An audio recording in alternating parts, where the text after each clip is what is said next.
Good morning students. आज हम पढ़ेंगे हिस्ट्री पार्ट 3 का सेकंड चैप्टर विद्रोह और राज। तो स्टूडेंट्स, आपने लास्ट चैप्टर पढ़ा था उपनिवेशवाद और देहात। उसमें बताया गया था कि किस प्रकार औपनिवेशिक शासन व्यवस्था जब भारत में स्थापित हुई थी तो भारत के गांवों और शहरों पर क्या प्रभाव पड़ा था, किस तरीके से उन्होंने अपना कब्जा स्थापित किया था भारतीय व्यवस्था पर। इस चैप्टर में हम पढ़ेंगे विद्रोह और राज मीन्स 1857 का आंदोलन और उसके व्याख्यान। उसके बारे में पढ़ेंगे कि उसके अंग्रेजी औपनिवेशिक शासन के खिलाफ भारतीय ग्रामीणों ने, किसानों ने किस प्रकार रिवोल्ट स्टार्ट कर दिए थे। तो इस चैप्टर का सारांश हम पढ़ेंगे। इस अध्याय में हम 1857 के जन विद्रोह का अध्ययन करेंगे। सबसे अधिक गहन विद्रोह अवध क्षेत्र में हुआ था, इसलिए इस क्षेत्र में हुए विद्रोह की गहन छानबीन करेंगे। साथ ही इसके सामान्य कारणों को भी पढ़ेंगे। विद्रोही क्या सोचते थे और वे कैसे अपनी योजनाएं बनाते थे, उनके नेता कैसे थे, यदि पहलुओं पर भी चर्चा करेंगे। दमन और अंततः इस विद्रोह की छवियों और चित्रों, कार्टूनों के माध्यम से ये कैसे निर्मित हुई, इस विचार पर भी विचार करेंगे। स्टूडेंट, सबसे पहला पॉइंट इसमें आता है 10 मई 1857 को मेरठ छावनी में विद्रोह आरंभ हो गया। सिपाहियों ने चर्बी वाले कारतूसों का प्रयोग करने से इनकार कर दिया। 85 भारतीय सिपाहियों को 8 से लेकर 10 वर्ष तक की कठोर सजा दी गई। उसी दिन दोपहर तक अन्य सैनिकों ने भी बगावत का झंडा बुलंद कर दिया। शीघ्र ही यह समाचार मेरठ शहर और आसपास देहात के शहरों में भी फैल गया। कुछ और भी लोग सिपाहियों से आकर मिले और 11 मई सूर्योदय से पहले मेरठ के लगभग 2000 जाबाज सैनिकों ने दिल्ली में प्रवेश कर लिया। उन्होंने कर्नल रिपले सहित कई अंग्रेजों की हत्या कर दी और फिर सिपाही लाल किले पर पहुंच गए। उन्होंने बहादुर शाह जफर से नेतृत्व के लिए अनुरोध किया और वह कहने मात्र के लिए ही बादशाह था। वास्तव में वह बूढ़ा और शक्तिशाली और अंग्रेजों का पेंशनर था।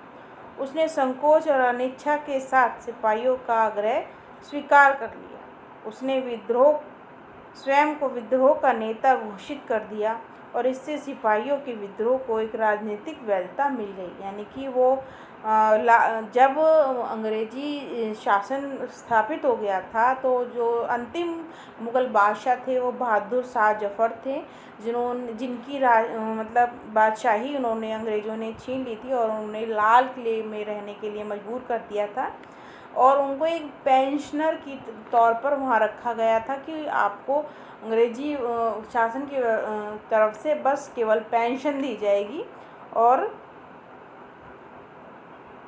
इस अंग्रेजी शासन में आप कोई हस्तक्षेप नहीं करेंगे। परंतु जब अंग्रेज़ों के खिलाफ विद्रोह फूट पड़ा था, इतने सिपाहियों और सैनिकों को जब उन्होंने एक साथ देखा तो उन्हें मजबूर होना पड़ा भारतीयों का साथ देने के लिए और वे भारतीयों के साथ हो गए थे। तो उन सिपाहियों को बादशाह के नेतृत्व में एक राजनीतिक वैधता मिल गई थी कि हाँ, अब मुग़ल बादशाह हमारे साथ हैं, जो कि एक अंग्रेजी पेंशनर थे। सैनिकों के विद्रोह को देखकर जन सामान्य भी बहुत भयरहित हो गया था। यानी कि जब इनका विद्रोह इतना व्यापक रूप से हो गया था तो जो दूसरे लोग थे वो भी, उनको भी एक पावर मिली, शक्ति मिली कि हाँ भाई, हमें भी इस तरीके का कुछ करना चाहिए। तो लोग अंग्रेजी शासन के प्रति नफरत से भरे हुए थे। वे लाठी, दराती, तलवार, भाला तथा देसी बंदूक जैसे अपने परंपरागत हथियारों के साथ विद्रोह में कूद पड़े। सभी उसमें सम्मिलित हो गए। किसमें किसान, कारीगर, दुकानदार व नौकरी पेशा तथा धर्माचारी इत्यादि सभी लोग शामिल थे। आम लोगों के आक्रोश की अभिव्यक्ति स्थानीय शासकों के खिलाफ भी हुई। बरेली, कानपुर व लखनऊ जैसे बड़े शहरों में अमीर और साहूकारों पर भी हमले हुए। लोगों ने इन्हें उत्पीड़क और अंग्रेजों का पिट्ठू माना था। जो औपनिवेशिक शासन के दौरान लोगों ने अपने अपने राज्य स्थापित कर लिए थे, तो जो उन्होंने अपने राज्य बनाए थे तो वो अंग्रेजी शासकों के पिछलग्गू ने माना जाता था। तो उन सिपाहियों ने उन स्थानीय शासकों के खिलाफ भी अपनी आवाज़ उठाई। तो ये विद्रोह था, एक व्यापक जन विद्रोह बन गया था। एक अनुमान के अनुसार उसके दौरान अवध में 1.5 लाख और बिहार में 1 लाख नागरिक शहीद हुए थे। यह एक व्यापक विद्रोह था। जून से पहले सत्ता और बरेली, लखनऊ, अलीगढ़, कानपुर, इलाहाबाद, आगरा, मेरठ, बनारस जैसे बड़े बड़े स्वतंत्र जो नगर थे वो गांवों और कस्बों में फैल चुका था। यह विद्रोह हरियाणा व मध्य भारत में भी है विद्रोह जबरदस्त था। विभिन्न छावनियों के बीच विद्रोही सिपाहियों में भी तालमेल, कुछ सुराग मिले, इनके बीच सूचनाओं का आदान प्रदान होता रहता था। चर्बी वाले कारतूसों की बात सभी छावनियों में पहुंच गई थी। और ये जो चर्बी वाले कारतूस मतलब यहाँ पर जो कारतूस बनता था उसमें जो है वो गाय की चर्बी का इस्तेमाल करते थे।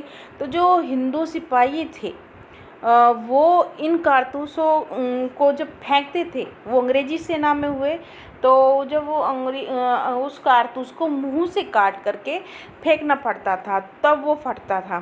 तो मुंह से वो गाय का जो गोश्त था वो मुंह से लगता था, टच होता था, तो उसके खिलाफ सैनिकों ने ये विद्रोह किया था। तो धर्म की रक्षा को लेकर चिंता और आक्रोश भी सभी जगह था। सिपाही बगावत में मंसूबे गढ़ रहे थे। और इसका एक उदाहरण यह भी था कि जब मई की शुरुआत हुई तो 7वीं इरेगुलर कैवेलरी ने नए कारतूसों का प्रयोग करने से मना कर दिया था, क्योंकि इसमें जो है गाय का मांस प्रयोग हो रहा था। उन्होंने कहा कि हम अपने धर्म की रक्षा के लिए ये फैसला कर चुके हैं कि 18वीं नेटिव इन्फेंट्री के हुक्म का इंतज़ार कर रहे हैं कि हम इन कारतूसों का प्रयोग नहीं करेंगे। तो ये इस विद्रोह का कारण यह भी था। यह विद्रोह कुछ अफवाहों और भविष्यवाणियों से भी भड़का, लेकिन अफवाहें तभी फैलती हैं जब उनमें लोगों का मन में गहरे भय और संदेह की गुंजाइश सुनाई देती है। इन अफवाहों में लोगों का विश्वास इसलिए कर रहे थे क्योंकि उनके पीछे बहुत से ठोस कारण थे। ये कारण सैनिक, आर्थिक और राजनीतिक धार्मिक कारण थे। इनके कारण भी ये विद्रोह जो है पूरे जोर पर पहुंच चुका था। लोग अंग्रेजों की नई व्यवस्थाओं को भारतीय दमनकारी, पराये और हृदयहीन मान रहे थे। उनकी परंपरागत दुनिया उजड़ रही थी जिससे वे परेशान हुए। अतः इन बहुत से कारणों से के समायोजन से लोग विद्रोही बन गए। अब आपका आता है पॉइंट। अवध प्रांत में 8 डिवीज़न थे, उन सभी में विद्रोह हुआ।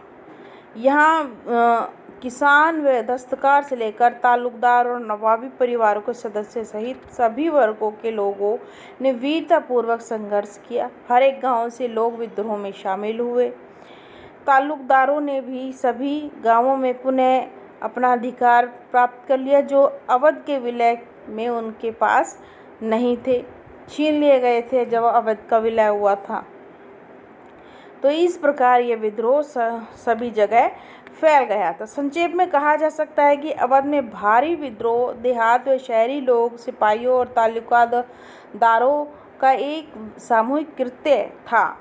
बहुत से सैनिक कारणों से सैनिक ग्रस्त थे ही और वे अपने परिवार और दुख दर्द से भी आहत थे। इस प्रकार संपूर्ण भारत में जो है विद्रोह धीरे धीरे फैल चुका था। मैं आपको एक मैप दिखाऊंगी जिसमें आपको दिखाया गया है कि 1857 की क्रांति के समय जो क्रांति के केंद्र थे वो कौन कौन से थे। आपको इनको ध्यान से समझ लेना कि ये कौन कौन से केंद्र हैं, ये आपके एग्ज़ाम में ज़रूर आ सकते हैं।